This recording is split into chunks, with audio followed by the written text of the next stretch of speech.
hapa anasema hivi, Warumi 5:2 anasema ambaye kwa yeye tumepata kwa njia ya imani. Tumepata kwa njia nini? Ya imani.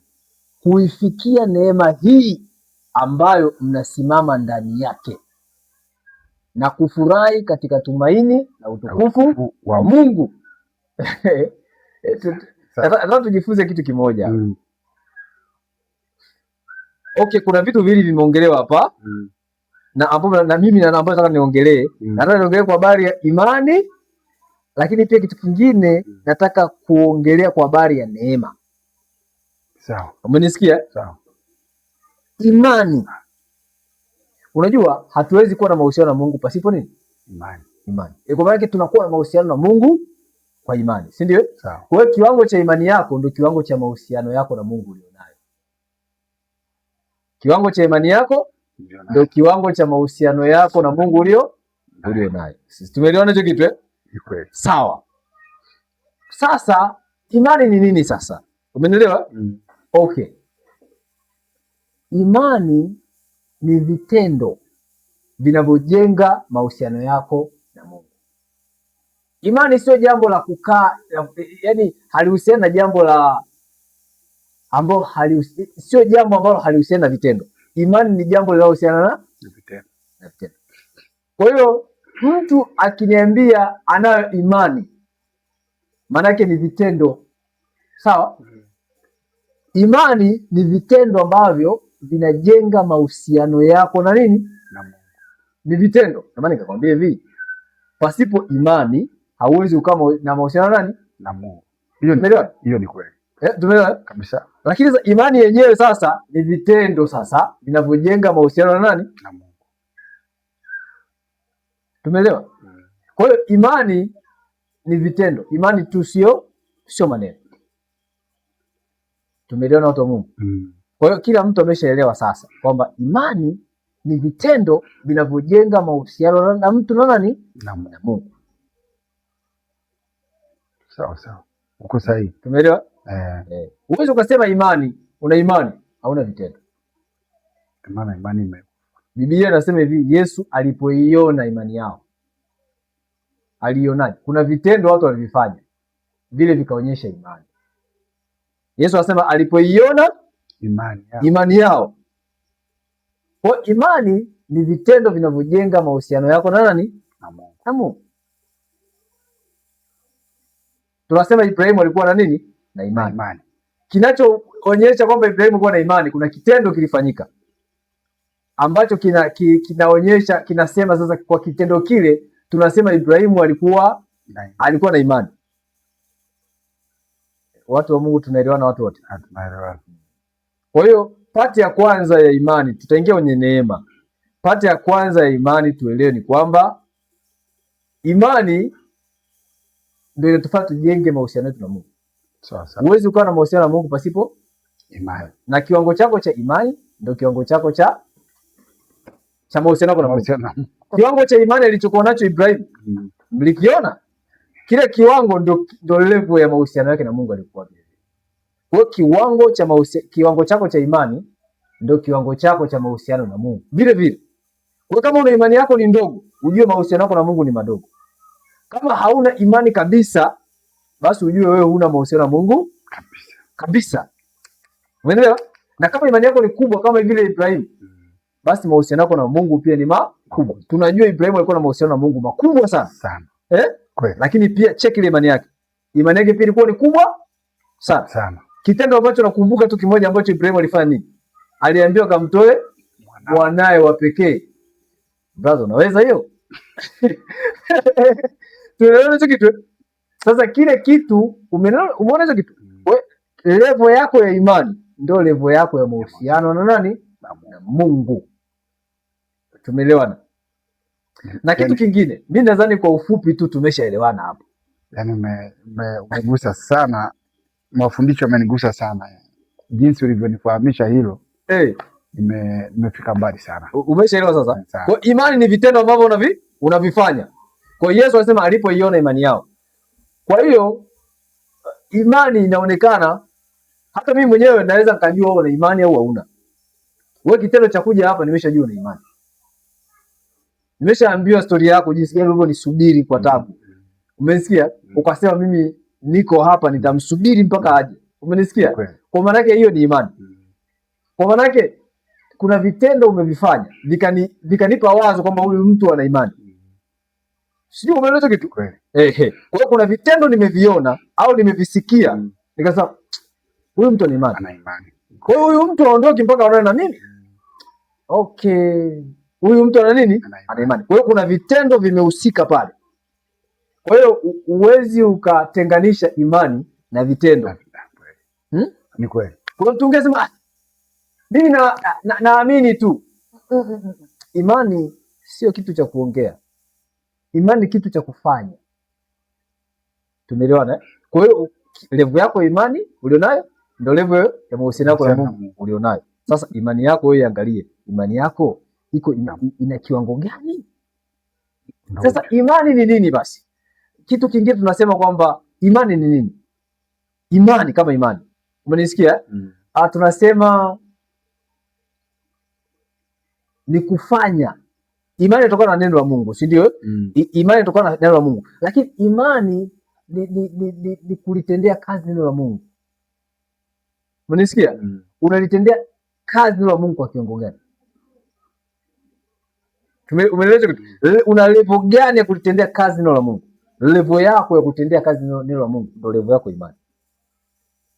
Level yako ya kulitendea kazi neno la Mungu ndio level yako ya imani.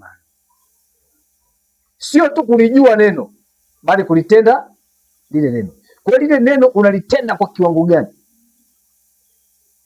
Tumeelewa kitu? Ile level yako ya kulitenda lile neno. Kuna mtu level ya neno la Mungu analiishi kwa kiwango kikubwa sana. Kwa maana yake sasa mahusiano yake na Mungu naye ni makubwa. Mahusiano yake na Mungu ni makubwa sana. Mtumishi, nimekuelewa. Umeelewa mheshimiwa? Nimekuelewa. Hiyo ni point ya imani sasa. Umenyumbulisha vizuri sana. Point ya nini? Ya imani. Kwa hiyo utajua wewe una imani au hauna, yule utajua hata mwingine. Utajua yule ana imani, yule hana, huyu hana imani, huyu hana, umeelewa? Kwa hiyo ukielewa hiyo concept, imani inahusiana na vitendo. Yesu anasema alipoiona imani yao. Kwa hiyo imani inaweza ikaonekana. Umeelewa? Kitu kingine, mimi swala la imani nimemaliza. Kwa summary. Kwa summary nimefanyaje? Nimemaliza.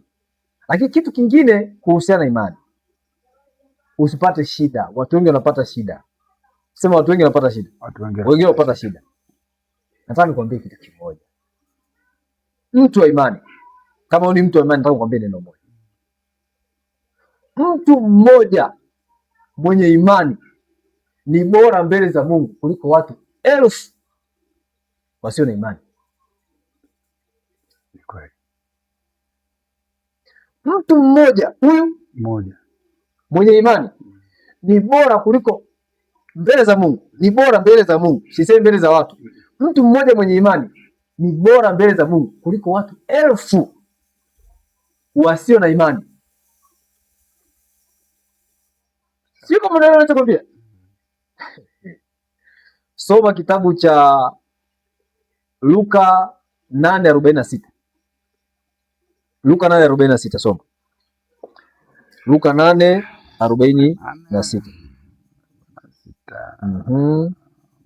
Luka 8:46.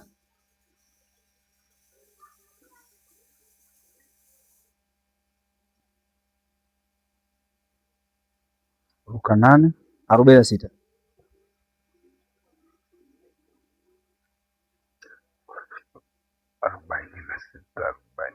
Kabla ya 46 tuanze hivi. Ngoja nisome kuanzia 40. Acha mimi nisome, nisikilizeni. Sawa. Tunasikizana? Naam. Luka 8:40. Naanza kusoma kuanzia 40 pale.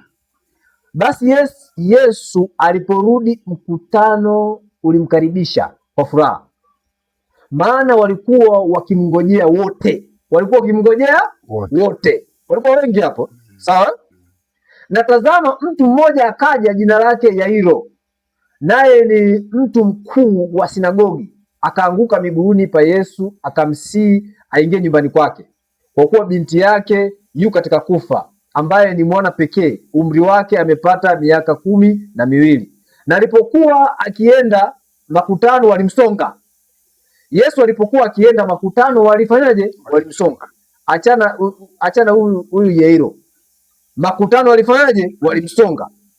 Na mwanamke mmoja ambaye ametokwa na damu muda wa miaka 12, aliyekuwa amegharimiwa mali zake zote kwa kuwapa waganga asipate kuponywa na mtu yeyote, alikwenda nyuma yake akagusa upindo wa vazi lake, na mara hiyo kukatoka damu, na mara hiyo kutoka damu kwake kulikoma. Tunaelewana hapo?